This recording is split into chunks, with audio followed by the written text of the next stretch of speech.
எல்லோருக்கும் வணக்கம். முன்பு ஒரு காலத்தில் வீடெங்கும் உணவு மேலாண்மை மற்றும் பல்லுயிர் சூழல் நிறைந்து இருந்த காலம் அது.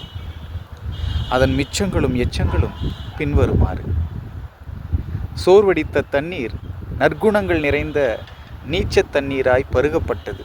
இன்று மீந்த சோறு பழையதாகி நாளைக்கும் பசி தீர்க்கும் உருமாற்றம் அடைந்தது.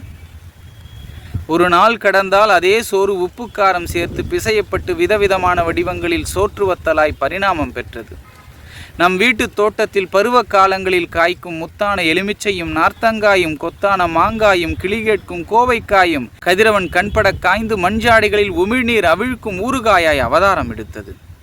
சொந்தங்கள் கூடும்போது அறுக்கப்படும் ஆடும் கோழியும் தலைமுதல் கால்வரை அத்தனையும் விதவிதமாய் சமைக்கப்பட்டு பரிமாறப்படும்.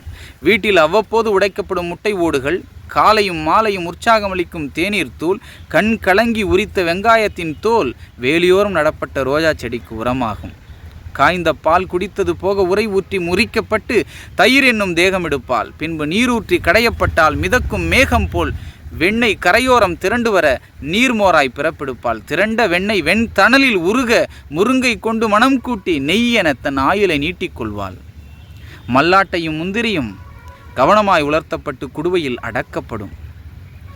நம்மை சொரணை உள்ளவர்களாக்கும் மஞ்சளும் மிளகாயும் வீட்டிலேயே காய வைக்கப்பட்டு மின் எந்திரங்களில் நம் கண்பட அரைக்கப்படும். கடலையும் எள்ளும் கொப்பரை தேங்காயும் மரசக்கில் நசுங்கி எண்ணெயாகும். கண்ணும் கருத்துமாய் எடுக்கப்பட்ட எண்ணெய் ஒரு துளி கூட சிந்தாமல் சிதறாமல் உணவில் சேர்க்கப்பட்டு சுவை கூட்டும். முருங்கை கீரையும் காயும் கருவேப்பிலையும் கடைத்தெருவில் வாங்கியதாய் எனக்கு நினைவே இல்லை. தேல் கடிக்கும் பூரான் கடிக்கும் வீட்டு சமையலறையில் வெற்றிலை, வெங்காயம், வெள்ளைப்பூண்டு, தேங்காய் என முன்னெச்சரிக்கையாய் மருந்து இருந்து கொண்டே இருக்கும். சளி இருமலுக்கு மருத்துவமனை சென்றதாக பதிவு இல்லை. அம்மியும் உரலும் ஆட்டுக்கல்லும் எங்கள் ஆயாவின் வலிமைக்கு காரணமாக இருந்தன. உலக்கையும் உரமும் அருவாமனையும் எம் வீட்டு பெண்களின் பாதுகாப்பு ஆயுதங்கள். புவியீர்ப்புக்கு எதிராக மரம் ஏறி பயம் விலகியது. ஆற்றிலும் குளத்திலும் ஏரியிலும் கிணற்றிலும் மிக சாதாரணமாக நீச்சல் பழகியது.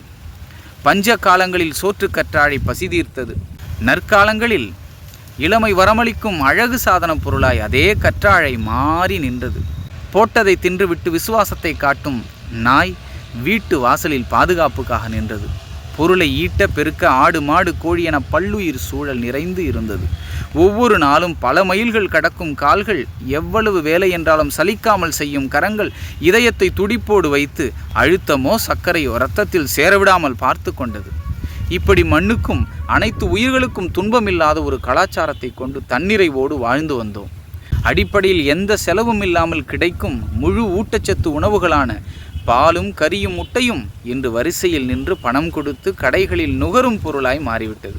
அவை அத்தனையும் மரபணு மாற்றப்பட்டு தொழிற்சாலைகளில் தயாராகின்றது. இயற்கை உற்பத்தியாளர்களாக இருந்த நாம் இன்று செயற்கை நுகர்வோராய் மாறிவிட்டோம். எதிலும் பெரிதாக அறிவுபூர்வமாக பார்க்கப்படும் மேற்கத்திய மாய நீரோட்டத்தில் நாமும் கலந்ததன் விளைவுதான் இந்த வளர்ச்சி. நாம் வளர்ச்சி அடைந்தோம் என்கிறோமே, அந்த வளர்ச்சி இதுதான். உற்பத்தியாளரிலிருந்து நுகர்வோராய் மாறிவிட்டோம்.